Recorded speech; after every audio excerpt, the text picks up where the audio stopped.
नमस्कार दोस्तों, तो स्वागत है आपका हमारे चैनल वर्ल्ड ऑफ हैप्पीनेस में फिर से एक बार।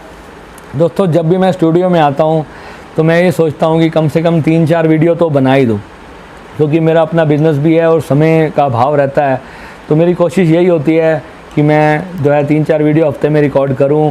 जो मेरे सुबह जब मैं उठता हूं तो बहुत सारे टॉपिक्स मेरे दिमाग में घूम रहे होते हैं, जैसे कि अपने आप ही भगवान जो है मुझे कोई इशारा देता है कि इस बात पे जो है आज तूने बोलना है और लोगों को जो है ये मैसेज तूने पहुंचाना है। ऐसे मेरे अंदर ना सुबह जब मैं ध्यान करके उठता हूँ तो इस प्रकार के कुछ मैसेज अपने आप मेरे अंदर आते हैं और मैं उसके ऊपर जो है वीडियोस बनाता हूँ। कोई टॉपिक मैंने कभी सोच के नहीं रखता हूँ कि मैं इस टॉपिक के ऊपर वीडियो बनाऊँगा। कोई सोशल मीडिया से कोई बात मेरे सामने आ जाती है तो उसके ऊपर मेरे को अपना विचार जो है मुझे प्रकट करने में बहुत अच्छा लगता है कि मैं चाहता हूँ यार यहाँ पर शायद कुछ त्रुटि है और इस बात को जो है ठीक किया जा सकता है। कल मैं एक किसी संत का वीडियो देख रहा था सोशल मीडिया पर, तो वो बता रहे थे कि मृत्यु उपरांत जो है जो भोजन किया जाता है किसी के घर में वह सही होता है या गलत होता है। दोस्तों, बहुत ही अच्छा टॉपिक था, सोचने वाला। मिडिल क्लास फैमिली से हूँ और मेरी भी आज से करीबन 8-10 साल पहले मेरी दादी जी एक्सपायर हो गए थे, तो हमारे घर में भी मृत्यु भोज किया गया था और 2-3 बार किया जाता है, जैसे आप सभी जानते हैं। और हरिद्वार में भी जाते हैं तो वहाँ पर भी जो है अपने बुज़ुर्गों के नाम पर जो है बहुत कुछ दान दक्षिणा करनी पड़ती है। कई लोग सोचते हैं यार हमारे बुज़ुर्गों को इससे क्या लाभ हो रहा है, हम जो इतना दान पुण्य कर रहे हैं क्या उनको प्राप्त भी कुछ हो रहा है? साल में जब उनका एक बार श्राद्ध किया जाता है क्या तब भी उनको कुछ मिल रहा है? ये तो पंडित ही खा रहे हैं सब, ये जो ड्रामेबाज बने हुए हैं और ये सब सारी चीज़ें खा रहे हैं। आमतौर पर हम लोग ये सोच लेते हैं और कई लोगों ने जो है अपने बुज़ुर्गों के नाम पर जो है इस तरह की दान दक्षिणाएँ पंडितों को करना बंद भी कर दी हैं। तो दोस्तों, इसका बारे में जो शास्त्र हमारे क्या कहते हैं, हमारा हिंदू धर्म क्या कहता है, हमारा सनातन धर्म। दोस्तों, सबसे पहले सनातन को समझना पड़ेगा। सनातन धर्म सृष्टि की शुरुआत के साथ ही धरती को दिया गया था। जैसे धरती को मनुष्य जन्म दिया गया या जितने भी पशु पक्षी जल ने जो भी सब कुछ जो धरती पे हमारे को चलता फिरता दिखाई दे रहा है, जब धरती को ये सब कुछ दिया गया तो उसी के साथ ही धर्म भी दिया गया था। यह वेद कहते हैं कि धर्म जो है वो धरती को दिया गया, धरती का एक लॉ बनाया गया, जैसे कि पेड़ पौधों की रखवाली करना, जल का संरक्षण करना, अपनी वायु को स्वच्छ रखना, ये सबसे बड़ा धर्म है। और आज का जो मनुष्य है अपना ये मूल धर्म ही भूल चुका है। सनातन धर्म में सबसे पहले क्या है? पेड़ लगाना, गरीबों का जो कोई भूखा है उसको अन्न देना। हमारे धर्म के अंदर सनातन में अन्नदान जो है महाकल्याण कहा जाता है। और जितने भी आप देखोगे कई सारे रिलीजन्स हैं, जैसे हमारी जो गुरबाणी में हमारे गुरु नानक जी ने सबसे ज़्यादा जो है एक ही बात सिखाई कि जो है सेवा ही सबसे बड़ा कल्याण का मार्ग है। जब हम किसी की सेवा करते हैं तो हमारे को सबसे बड़ा जो है कल्याण हमारे को अपने जीवन में प्राप्त होता है। सब धर्म जो हैं जो बने, कोई 500 साल पहले बना है, कोई 1400 साल पहले बना है, कोई 2000 साल पहले बना है, कोई 5000 साल पहले बना है। पर दोस्तों, सनातन धर्म के बारे में अगर हम बात करें तो सनातन धर्म कब शुरुआत हुई इसके बारे में जब हम बात करें तो कितने लाख साल की तो हमारे शास्त्रों में डेट्स लिखी हुई हैं कि इतने साल पहले जो है इस धर्म की शुरुआत धरती पर की गई थी।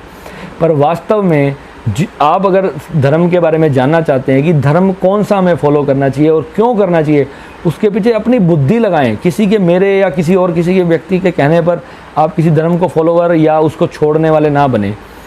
जो धर्म होता है दोस्तों वो शुरुआत से ही एक प्रथा है, एक कानून है, एक यूनिवर्स का एक कानून है, वो उसको धर्म कहते हैं। और जितने भी और जो छोटे छोटे रिलीजन्स हमारे सामने आज बने हुए हैं वो सब आप देखो कि उसका कोई ना कोई जो है संस्थापक जरूर है। पर आप अगर किसी से पूछे कि सनातन धर्म की स्थापना किसने करी तो ऐसा कोई भी आपको व्यक्ति नहीं बता पाएगा कि हाँ इस व्यक्ति ने जो है सनातन धर्म की स्थापना की है। तो दोस्तों, सनातन सबसे पुराना है, इसीलिए ही उसका नाम सनातन है। तो हमारा सनातन धर्म जो है मृत्यु भोज के बारे में क्या जानकारी देता है, हमारे वेद जो हैं इसके बारे में क्या कहते हैं। जब कोई मर जाता है तो उसको पातक लग जाता है और जब कोई पैदा होता है तो उसको सूतक बोलते हैं। तो वो शायद आप पढ़ लेना, इतनी मेरे को भी जानकारी नहीं रखता, मैं पता तो है पर कई बार भूल भी जाता हूँ। तो जो है दोस्तों जो है वो सूतक जो है कई दिन का होता है। तो मैं भी पढ़ रहा था तो मैं भी कैजुअली मैं वीडियो बना रहा हूँ कि मैं इसका कोई स्क्रिप्ट जो है मैंने कभी तैयार नहीं किया, जैसे आपको मैंने पहले भी बताया, जो बात होती है बस वही आपके सामने रखता हूँ। तो जब वो जो सूतक पातक जो किसी घर में लग जाता है तो उस घर का जो खाना होता है वह बाहर के जो रिश्तेदार और व्यक्ति जो आते हैं उनको जो है खाने की हमारे धर्म में मनाही है। पर जो हमारे जो वेद हैं वह स्पष्ट इसके बारे में कहते हैं कि जब किसी के घर में किसी की मृत्यु हो जाए तो उनको जो है मृत्यु भोजन करना चाहिए, केवल और केवल ब्राह्मणों के लिए। जो हम आजकल जो इतना आडंबर जो रचाया जाता है कि इतने इतने प्रकार के भोजन बनाए जा रहे हैं, 10-10 प्रकार की मिठाइयाँ बनाई जाती हैं जब कोई व्यक्ति मर जाता है, सिर्फ एक सोशली जो है दिखाने के लिए, अपना स्टैंडर्ड को शो करने के लिए जो लोग जो हैं इस प्रकार की जो चीज़ें करते हैं, हमारे धर्म के अंदर उसको क्लियर तौर पे मना किया गया। हमारा सनातन धर्म जो है मित्रों इस तरह के भोजन को वर्जित कहलाता है। हमारे धर्म के अंदर केवल ब्राह्मणों का भोज, वह भी 12वें और 13वें दिन, याद रखें 12वें और 13वें दिन जब प्राणी की मृत्यु होती है उसके बाद जो है भोजन करवाने का प्रावधान है। और आजकल जो है कई दिन लोग भोजन करा रहे हैं, दिखाते हैं कि भाई बाहर से लोग आए हैं और उनका कई दिन तक भोजन चल रहा है और बहुत ही शानदार, एक बिल्कुल जैसे कोई मैरिज या कोई पार्टी का माहौल हो, इस तरह का भोजन, स्टैंडिंग आजकल सब जगह पे भोजन चल रहे हैं। तो ये जो है हमारे शास्त्रों के अंदर इसको मरने वाले की आत्मा को लिए अशांति देने वाली चीज़ है। जो हमारे जो सनातन धर्म को जो अध्ययन करते हैं, जो ध्यान को अध्ययन करते हैं, जो तंत्र विद्या को भी अध्ययन करते हैं, उसके बारे में हमारे वेद कहते हैं जब भी कोई बहुत स्वादिष्ट भोजन बनाया जाता है तो इधर उधर की व्यर्थ की जो नकारात्मक आत्माएं और जो ऊर्जाएं होती हैं वह जो है उस पंडाल में जो है एकत्रित हो जाती हैं और उससे भी जो है मरने वाले की आत्मा को सद्गति प्राप्त नहीं होती। तो दोस्तों जो है हमें अपने अगर हमारा प्रियजन अगर हमारे से विदा हो जाए तो उसके मृत्यु भोज में सादा भोजन होना चाहिए और केवल पंडितों और ब्राह्मणों के लिए ही वह भोजन होना चाहिए। और जो दान पुण्य भी है वह भी केवल ब्राह्मणों के लिए ही कहा गया है, हर किसी के लिए वह दान नहीं है। हमारे देश में जो गरीबी बढ़ती जा रही है, दान करना अच्छी बात है, पर मेरे जो पर्सनल थिंकिंग है वह ये है कि औरतों और जो कोई अपाहिज है उसको किया हुआ दान ही मैं सही समझता हूँ। मेरी पर्सनल थिंकिंग यही कहती है, क्योंकि मेरी आंखों के सामने ही एक मेरे सामने केस आया था। मैंने एक व्यक्ति को 100 रुपये दिए थे और मेरे सामने वो शराब के ठेके पर जाकर उसने एक पौवा लिया और वहीं अपने कटोरे में डाला और पीकर चलता बना।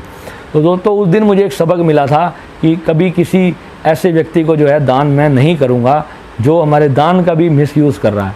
तो दोस्तों हमारे धर्म की जो भी बढ़ाई है इसके कई लोग जो है फ़ायदा भी उठाते हैं।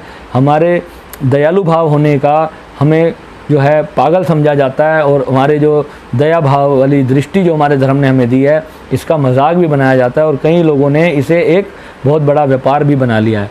तो दोस्तों इस प्रकार की भी जानकारी जो है हमें सबको एक दूसरे को देनी चाहिए और हमारे धर्म ने इस बारे में जो क्या सिखाया है वो मैंने आपको बताया। इसको जानकारी को आप अधिक से अधिक लोगों के साथ शेयर कीजिएगा। धन्यवाद।